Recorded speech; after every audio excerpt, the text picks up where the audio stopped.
Mga Marites, blind items ba hanap mo? Pwes, talasan ng isipan at pagganahan pagiging Marites. Dahil andito ang segment na inyong kinahumalingan at pilit na hinuhula ng Daho! Alam mo na hashtag? Hashtag Bumbilya. Oo nga, hindi kinaya. Hindi kinaya. Ang bumbilya. Charot. Sa'yo ba yan? Pwede rin. Pwede rin ba? Oo. Hindi, sa akin yan. May connect. Hindi. Sa bumbilya? Hindi kinaya. Tungkol ito sa isang host. Okay. Ng isang show, syempre. Pero itong show na to kasi, sige, giveaway na to. Itong show na to, kumbaga franchise to na show. Reality show. Something like that. So, host ito na sa mga unang season, isa siya sa mga host. Tapos, ngayon, magbabalik. Yung show. Oo. Pero hindi nakasama itong host na to. Iba na. Kasi? May pumalit na. Ang sabi, base sa aking nabalitaan, hindi raw kasi kinakaya nitong host yung mga demand ng, let's say, taping. Di ba, syempre, pag taping, hindi naman pwedeng pagdating mo, salang na agad, or kahit nakasalang ka na dyan, marami pa rin yung mga, cut, or wait lang, o ganyan. So, parang hindi niya carry yung ganun siguro na matagal ang taping. Waiting in vain. Or waiting in vain. Yan. So, very giveaway rin yan. Kaya hindi na ako magbibigay ng mga clue, ha. Abangan nyo, malapit na yan umere. Dahil ang alam ko, nag-first taping day na sila. So, kung sino yung nawala doon, yun na yun. Yun na yun. Okay. So, marami sila. Parang marami-rami. Hindi naman. Teka lang, itong host ito ay babae o lalaki? Lalaki. Teka lang. Bakla? Basta malalaman nyo, host, basta kasama siya dun sa show na yun. Tapos biglang wali. May panglilihis pa kasing ginagawa. Tapos biglang nawali. Basta nawali. Yan. Dahil lang sa hindi kinaya yung mga demands. Yun ang sabi. Yun ang sabi. Okay. Diba? So, siya ang umayaw, hindi naman siya ang tinanggal. Sa pagkakaalam mo. Umayaw na siguro. Anyway, ano nga bababatiin ko? Unang-una, thank you kay Tita Bebot ng Colorete. Again, punta lang kayo dyan sa may Scout Torillo, Corner Timog. Tapos, hello kay Ninang Maribel, Ninong Boyet, Ninang Maribel, I think nandito siya ngayon sa Philippines. And Kathleen, kay Irene, Mars Ching, and Ate Janet. Yan. At syempre, kay Paul, sa aking hobby, magpagaling ka. Get well soon. Get well. Okay? Uy, get well. Bakit? Yes. Ayun. Get well soon. Okay. Ayun. Hi, Paul. Get well. Dahil dyan, anong susunod na hashtag? Hashtag True to Life. True to life. Nako. Sa'yo ba? Okay. May kinalaman ito sa isang hunk actor. Na naman na Bumbilya. Parang. Kasi talagang isa yan sa mga lagi kinakabit sa kanyang description. Ang pagdating sa kasi magpapasexy rin siya and everything. Pero iba na ang career niya ngayon. Kasi according to my very, very reliable source, siya na ngayon ang laging kamiting ng mga personalidad na nasa ibang larangan. Pero medyo controversial at may skandalo yung transaksyon. Kunwari, halimbawa lang pero hindi ito yon. Halimbawa, mga sugalan, mga pogo-pogo, mga ganon. Basta ganun din niya. Mga ganun din niya. Na itong aktor na ito ang lagi daw pinapadala ng kanyang kapamilya ngayon sa mga ganong okasyon, sa mga ganong transaksyon ng negosyo. Kaya kung hindi nyo napapanood siya ngayon, hindi siya aktibo, may mga proyekto siyang supposedly gagawin niya, hindi niya ginagawa kasi mas malaki nga naman yung future dito kasi mabilisan ang trabaho. Illegal? May mga ganon. Ang sinasabi ng aking source, very reliable source, talagang papunta sa illegal na mga trabaho, na negosyo at gawain. Sino Very siya? true to life kasi minsan na siyang nagbibida sa mga pelikula or mga TV series na ang mga role niya mga ganon, medyo shady. Alam mo yun, yung mga sa Batang Quiapo, si ganito na-involve sa mga drug dealing, sa mga ganito-ganyan, prostitution, mga ganon. Pero hindi ito yung sinasabi kong illegal basta ganong linyahan. Yan. Ayoko na magbigay ng clue. Magbigay ka. Kasi kabisado nyo lahat. Tagal, ano siya, may edad na? Hindi pa. ano pa to? Lata pa? Medyo junior actor. Junior? So, kasi pag sinabi natin senior actor, mga Christopher De Leon, Tercio ang Cruz, junior. mga ganon. Ang junior, yung mga Piolo Pascual, mga ganon. Mga ganon hilerahan. Natatawa ako pag nag-i-enumerate ng pangalan. Minsan natutumbok eh. Ay, hindi. Wala ganon. Di ako madudulas. Pero matangkad na hak at magaling din sa maglaro ito. So anyway, Maglaro ng basketball at mga iba pang laro. Charot! So anyway, hello po, Diyos Maria Nabagi po sa mga kapwa ko Uragon dyan.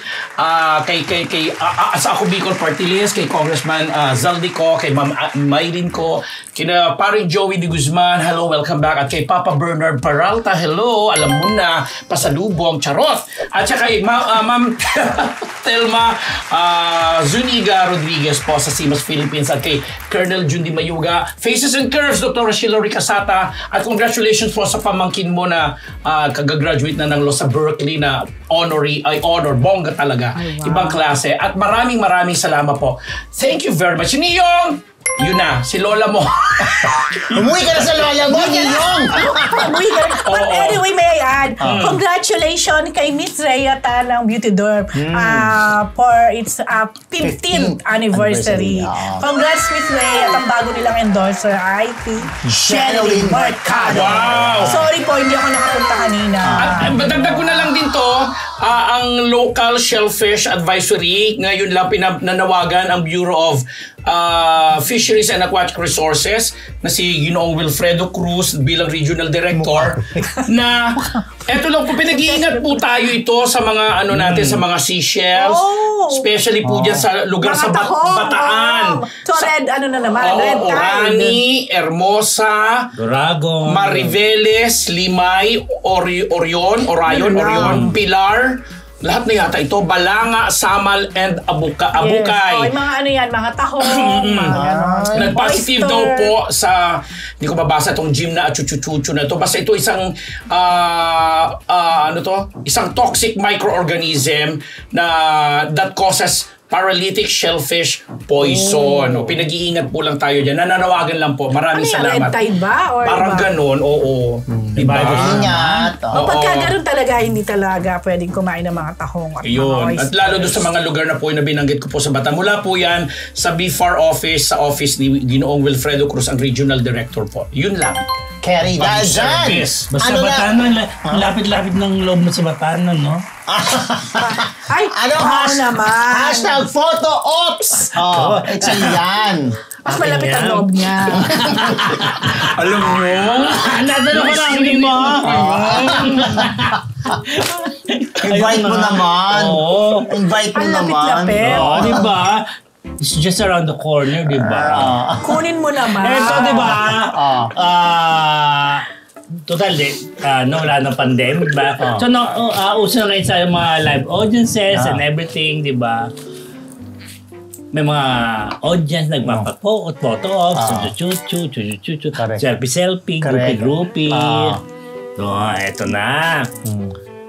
Allergic pala dyan sa ganyan si si isang female host. Kumbaga, Allergic talaga. Allergic ayaw. Hindi yan, parang kumbaga, hanggat may iwas, hindi siya makatagal ng di ba? Kasi niya di ba? Ang hirap-hirap kaya, ikaw ba? Natitiis mo? Hirap, di ba? So kaya, pag natataping, meron kasi nagtataping. Okay. So pag break, yung mga hosts, ibang hosts nagsa-selfie lahat. Picture sa mga fans. Ganon. Itong may gusto mag-photo op sa kanya. Si female host. Nasabi, mamay doon na lang pagkatapos ng show, meron kaming photo ops doon. Yun. Meron ba? Wala naman. So, ini-eklay lang niya? Ini-eklay niya para hindi makapag-picture sa kanya. Di ba? Eklayera? Eklayera ng taon? Di ba? You should know, Sir Po. Sa'yo pala galing. Hindi, parang ikwento niya lang sa akin. Sabi ko, talaga? Si female host, ganyan. Oo, ganyan. May name naman siya, tsaka aktibo pa rin. Dahil dyan. Ay, malungkot yung bati ko. Ayoko lang batiin. Bakit? Yung pamilya ng kaibigan ko na namatay kahapon, si Jonathan Joco, nakasama ko sa Freedom Society sa Knights of Columbus, sa Olive Society. Magaling na electrician. Pumanaw na po. Condolences sa pamilya. Condolences sa Actually, family. kilala niyo yun. Nakasama siya nung nakasama ko birthday rito. ni Dean last year. Last year. Yung taga-ayos ng pagkain tsaka gamit. Dalawa sila noon ito. Condolences. Nakikiramay po kami. Dahil dyan, ang hirap mag-segue sa susunod Diba? na hashtag. Alam mo, Ako pa yung ka-segue. Ito ka na sa atin. Ayun talaga Parang pag ano eh. Di ba yun? about death, tapos biglang, paano May mo ba pakikiramay i-break? tapos paano mo Ano ang susunod na hashtag? Siyempre ako yan, gift pack. Naku, Ito eto na na. naman. May kinalaman ito sa isang male singer. Ay, sige Itong si naman. male singer na ito ay mahilig kumuha ng mga boylet sa isang booking agency. Sa isang bugalo. So syempre, di ba, ang sistema Ilan lang sila, dyan. di ba? Oo. So, ang sistema dyan, para alam mo lang, Ambet, ang sistema dyan,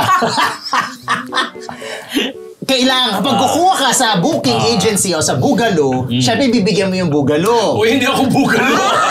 Kaya ina-explain ko sa'yo. Sabon lang. Ina-explain ko nga. Hindi kasi alam nila may booking agency tayo, no? Sige, ano ba gagamitin? Bugalo na lang. Okay. Si Bugalo, dapat bibigyan mo si Bugalo. Ng komisyon. Ng komisyon. Oo. Separate yun.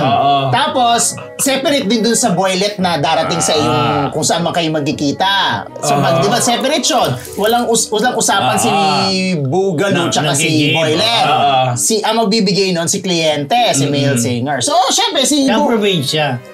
dito lang. Dito lang. Metro Manila. Metro Manila base. So medyo maganda. Hindi, mas mahal ang provincial, di ba? Paglalo na dun sa favorite place. May tawid dagat, may Yung lipa. red tide. Hindi, ito na. Di syempre si Bugalo, kakausapin si male singer. Of course. Nung una naman daw, maayos kausap si male singer. Kapag ano na pag-usapan, bibigay kay Boylet, bibigay kay Bugalo. Okay, fine.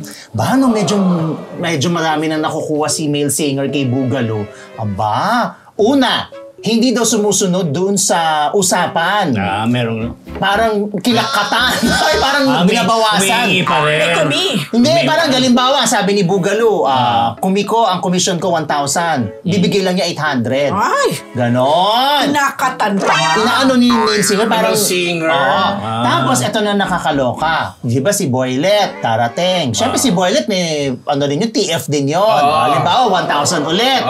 So, yun na napag-usapan. Pagtapos na ang ganap, babawasan niya rin. Gagawin na lang niya 750. Kumakangkong pa rin. Oo. Sasabihin ni male singer, di na, 750 na lang. Tapos dalhin mo na lang tong mga to. Mga gift packs. Kasi may mga sponsor, si male singer na nakabalandra dun sa sala ng mga gift packs ng mga tsaa, kape, mga beauty products na nakalagay sa bag. Pero may presyo din yun, mahal din yun. Pero kasi hindi naman yun napag-usapan. Sabagay, Parang sabi niya, ang usapan 1,000 din. Pag lasang ganap, syempre umaasa si Boylet 1,000. Sabi niya, hindi, 750 na lang, tapos dalhin mo na lang itong mga to. So naluloka. Kaya ngayon, hindi na okay si Bugalo, tsaka si male singer. Tsaka tumatanggi rin naman na yung mga boylet kasi alam nga nila na pagdating doon, Hindi may gift pack. Okay lang na nga sana na may 1,000 plus gift packs. Bongga na yun. Kaso hindi. Parang charge gift pack doon sa kaltas. Parang natawagin, parang 2-in-1 ba yan? Ano ba yan? Ayaw ng ano. Invited ako dyan sa na yan. Ayaw ng tech-tight. Dahil dyan si male singer, pwede nyo siyang i-relate sa... Ayun, no? Nako. Excited si Gracie. Saan? Naku, nahihirapan ako. Ang tagal. Para ilan na lang sila. May lang, diba? may lang. Sa mataas na nota. Magaling na singer, mataas na nota. Favorite mo yan eh. Di ba? Siya pa rin. Nakiusap pa nga minsan sa'yo na paghiwalayin ko yun ng dress. Ayun, siya pa rin. Ay, ba't na-realize ko? Ang dami ko palang nakabaon for him. Grabe. Hindi! Grabe. Hindi! Dahil dyan. Kung natatanda ng mga Marites viewers yan, alam nila yan. Alam mo, gusto ko tuloy isipin. Meron kang pagmamahal. Hidden na pagmamahal kayo. Hindi ko siya Grabe. Hindi ko siya type. Ano yung name mo? Dahil, Pwede po bang paghiwalayin na lang kami ng ay, dressing hindi, room? dahil dyan. Ito na. Ay, happy graduation sa kapatid ko, sila Nathaniel. Hindi ko lang alam kung ano yung mga nakuha niya, pero marami siya nakuha. Congratulations, magkikita tayo. And then, hair shaft, salon sa Salazar Dental Clinic. Tapos, kay Doc Anthony, kay Doc Jing. Tapos, WTFU sa YouTube. Yeah. At Isnisi, Solis McDonald. Yeah. O, Nathaniel, ituloy mo yung scholarship sa Sanbera. Correct. O, di ba? Bongga. Tandaan ko yun. Taekwondo. Paul, pagaling ka. Ano ba Magaling yan? ka. Dadaan lang yan. True. Yan. Okay mga Marites, maraming salamat po sa more than 1,000 nating live viewers. Oo, lumawasan na iba. Tapos na rin. Oo, para sa kasi yan.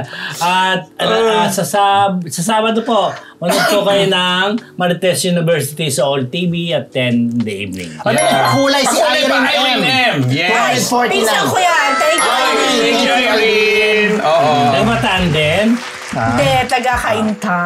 Okay. Taga-Bataan din. Oh. Ito Ruthman, thank you. Ito si Chardonnay Lover, 19.99.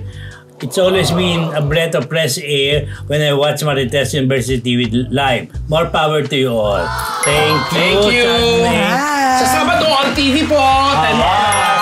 Oo. Maraming salamat po mga Marites. Sige, hula na po kayo. Yan po ang daho mula sa Marites University! Ganon.